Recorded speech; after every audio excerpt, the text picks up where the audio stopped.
All right, let's talk about the future of the global economy. Now, you might think you know the major players, but the real story, the one that's going to define the next century, well, it's being written in places we often call emerging markets.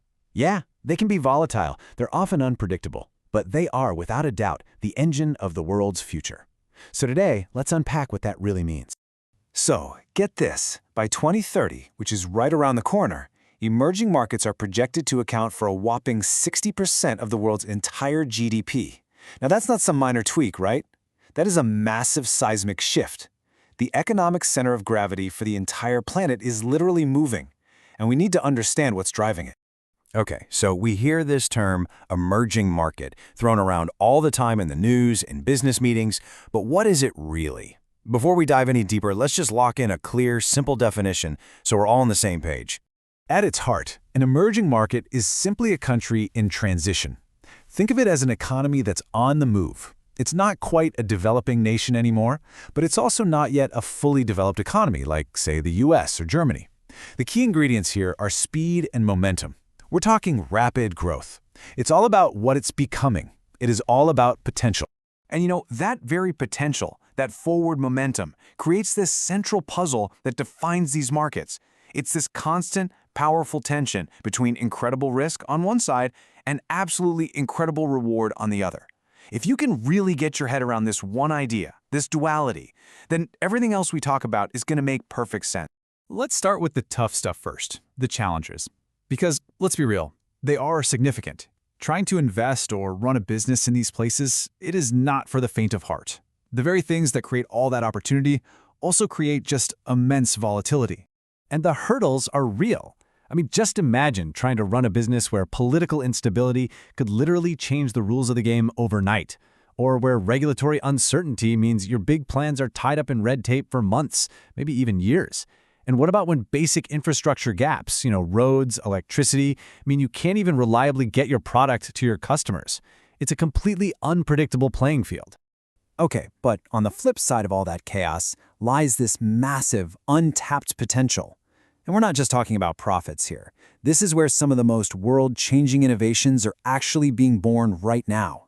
You see, those challenges we just talked about, they actually create these incredible opportunities. You've got a rapidly growing middle class creating millions of brand new consumers hungry for goods and services. You've got these huge young populations that make for a dynamic, tech-savvy workforce. And then you see this fascinating thing called leapfrogging innovation, where whole countries skip old technologies entirely. They don't bother with landlines, they go straight to mobile phones. They skip traditional banks and go straight to digital payments. It's like a clean slate for building the future. So this is really the essential takeaway. The high volatility is the very thing that creates the high growth potential. That unpredictable environment, that is the new market. And that lack of existing infrastructure, well, that's what forces people to come up with these breakthrough leapfrog innovations. It's not one or the other. They are truly two sides of the exact same coin. So if you can't have the reward without the risk, then how in the world do you win? Well, the answer isn't to try and avoid all the complexity. That's impossible.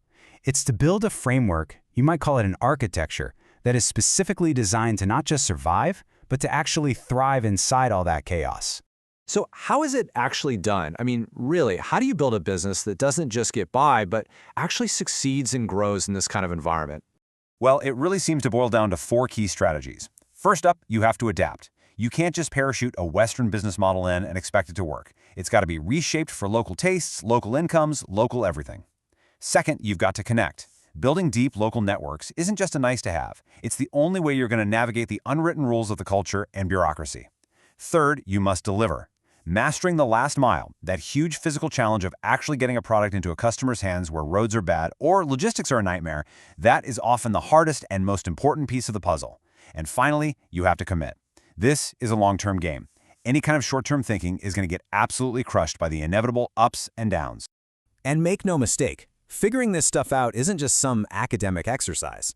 It's about actively engaging with the future of the global economy as it's being built right here, right now. This quote just nails it, doesn't it?